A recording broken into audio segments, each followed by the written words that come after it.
Hello, this is Byron, and I want to give you some helpful hints about doing Uber Eats. Some organizational tips, some safe tips. Okay? I have a cold, so bear with me. Excuse my voice. The first thing is try to always go in a restaurant dressed professionally.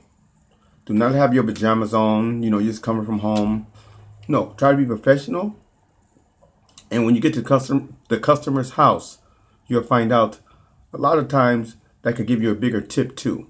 And don't go through drive-through because drive-through takes so long, like 20, 30, 40 minutes. Just go in and out. That way you'll make a lot of money. Update your app on your Uber Eats app. Update it because things can go haywire if you don't. Navigation can go out. You can miss out on a lot of opportunities. Okay. Third thing is when you get orders from 3 different restaurants, like say McDonald's, Burger King, Wendy's, a lot of times you're not dropping it off in that exact sequence. So look and see who's you dropping off first, and second and third, and put it in your back seat in that order. That helps you. That's a lot more organized. Have your first drop off in front, second, and then your third in the back. That's how you do that. And check for drinks always. McDonald's probably the only restaurant that I know that will put drinks in the bag, and then you just lift the bag up and you can see how heavy the bag is if the drinks are in there. Now, excuse my voice. A lot of restaurants forget your drinks. But you have a list of everything on your phone, exactly what the customer is supposed to give, what the restaurant is supposed to give that customer. Check for drinks always. And let the customer know. This says Coke or Pepsi, and I don't have it. And they will give it to you, no problem. Just be kind to everyone and stay professional. Check for your opportunities before you get on the road. Go to the opportunities section of your phone and see what promotions they have. A lot of times they will increase your salary on every pickup and every delivery. So check for that first. Okay? When you leave the restaurant with the food, this helps me out a lot, and this is my personal thing that I do. I text the customer, I'm on my way. ETA, 5 minutes. Is this your correct address? And is it a house or apartment building? That helps the customer. Be waiting for you. That way it's very, when you get to the customer's house, the customer's at the door because you said ETA 5 minutes, and you can get in and out, go to the next restaurant. You can make money a lot quicker. Sometimes, like pizza places and real places, they take a long time to make the food. I would call in advance to see if the food is made because, if they say 30 or 40 minutes, you might want to click on your app, extended wait time, go on to something else where you can make some money. Excuse me. On that note right there, anytime you got to wait anywhere when it comes to doing Uber Eats, see, money, you want to get to the restaurant there, get to the customer's house. You don't want to have to wait for anything. That's the way it is. Hold on one second. Excuse me. Okay, I'm back. Just bear with me. I have a cold. When you're dropping off food, when they say leave the food on the porch of the house, a lot of times the address is right above the door. Back up, take a picture of the food and the address all on the same screen. That covers your butt in case Uber says or the customer say they did not get the food. Okay, if you're a dog barking and they say deliver to the customer's hand, or you need a PIN number from the customer. If I was you, because I ran into a bad situation, if I hear dogs in that house, I would leave the food on the porch, take a picture of it, and then ring the doorbell and walk away because customers don't never think their dog is dangerous. but a lot of them are. They love their master, but they don't love the Uber Eats delivery guy. Trust me. Okay. And next, do not go in no one's house. A lot of customers are sitting there watching TV, and they say, "Come on in, put it on the table." No, tell them you cannot come in their house. They just they just being lazy, and it's very dangerous. Especially women. Listen to me. No matter what, do not go in a customer's house or apartment. You're putting your life at risk, and it's not worth it. Okay. And be aware of your surroundings too. Like I said, if you see people standing outside, you gotta walk past a bunch of people. No, just be aware of your surroundings.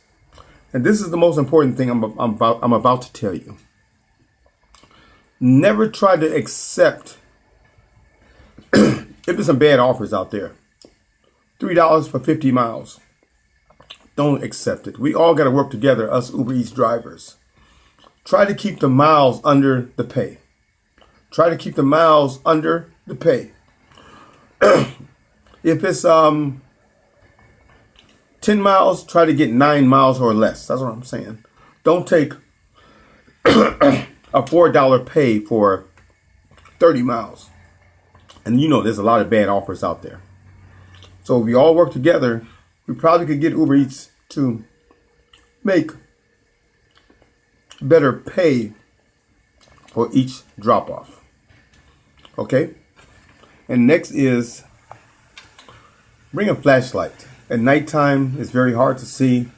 It's getting darker a little bit earlier out there. So just bring a flashlight. That way you can see the address, things like that. And that, you can look around, put the flashlight, see any dogs outside, anybody hiding behind any bushes. It really helps you out at night. I know it's a small thing, but a flashlight really helps. The next thing is Walgreens. I pick up Walgreens too, medicine for people. And sometimes the lines are like 30 people long.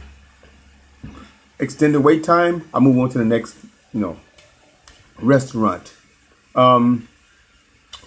But if you do pick up Walgreens, make sure, this is what I do.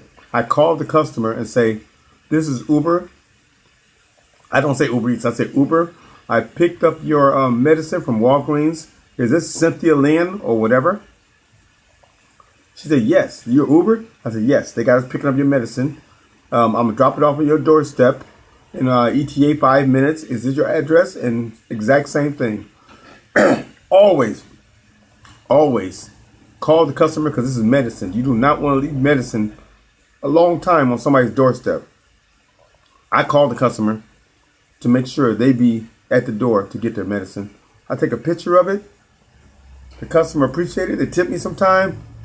And I move on. If you're dropping off alcohol, follow the policy. Alcohol has a certain policy you got to follow. You got to see their ID and everything.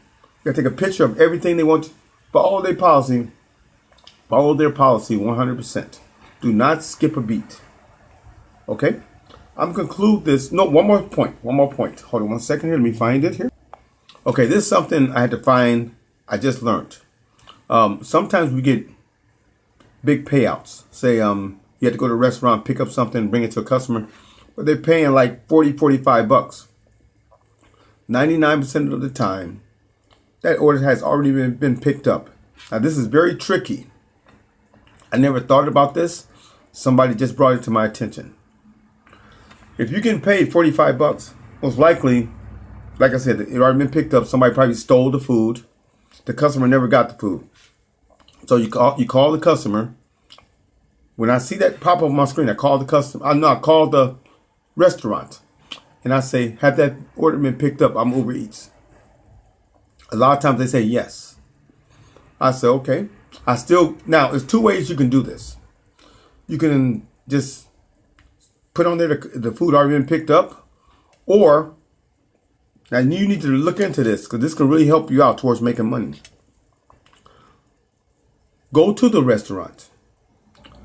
Call the customer again. Say, "Have you got your food?" If they say no, ask the restaurant, can they remake the food? And find out how much it costs. Say if they say $10 or $15, don't forget, you get $45 from Uber Eats. and then call the customer saying you're going to be there. Find out how long it's going to take too. If it take 5 or 10 minutes, it's worth it. But if they say an hour or 30 minutes or something like that, just put on their food already been picked up. Somebody stole the food, just leave. But there's a way you can make money off this. That's what I'm trying to teach you. Pay for the food out of your pocket. Say you pay $15. Take the food to the customer, and then you lost $15, but you made $45. You see what I'm saying? So you made a gain of